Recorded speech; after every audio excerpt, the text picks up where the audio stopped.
Hello. I'm going to read a piece from my first book, With Fingers at the Tips of My Words. Hard to see there. Is now 20 years old. It was published in 2002, December, and we're in 2022. So I'm going to be reading a few things from this book during the month of December to kind of celebrate. Okay, this first one is called Coyote Triptych, and it is in 3 parts. 1.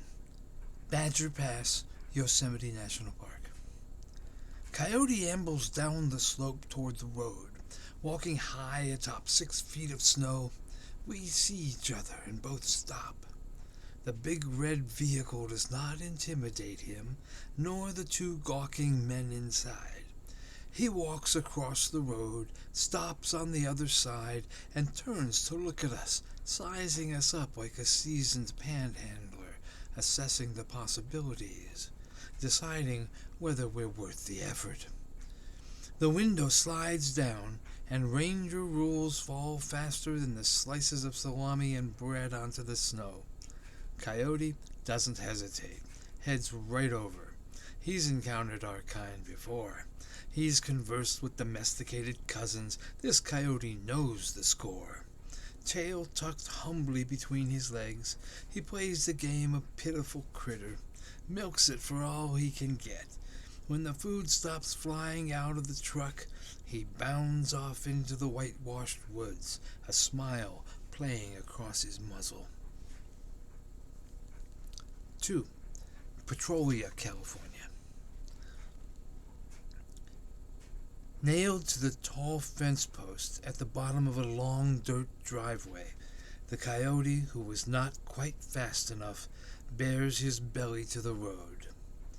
That tenderest place, between breathless ribcage and genitals, open to the sun, wind, and rain, and the passers-by on the road.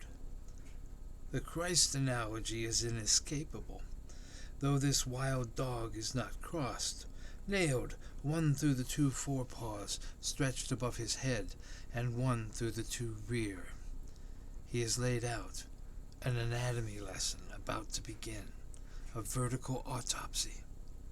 The bullet hole is only visible when I leave the truck to look more closely and shoot my photograph. Rancher and coyote have their own relationship, which these drivers now passing by may not divine. This is one of its possibilities. 3. Isberg Lake, Ansel Adams Wilderness Area.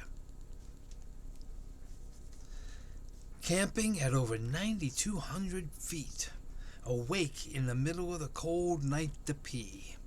Crisp frost sparkling on everything, standing in my underwear beneath an unbelievably star-filled sky, pissing a steaming stream into the tundra.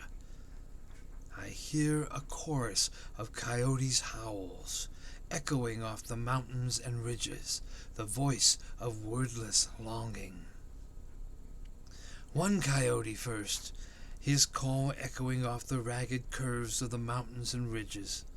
But as it ricocheted around, it seemed that each individual echo was answered by a different additional coyote, each picking up the thread of the one before. Then silence.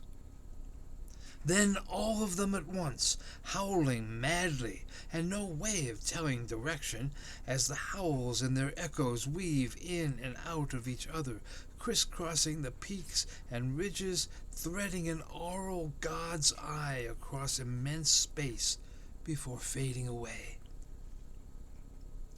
Too high for crickets, silence here is identifiable, a concrete presence, an absence of coyotes. Okay, thank you. So I'll probably do another one next week, and we'll see you then.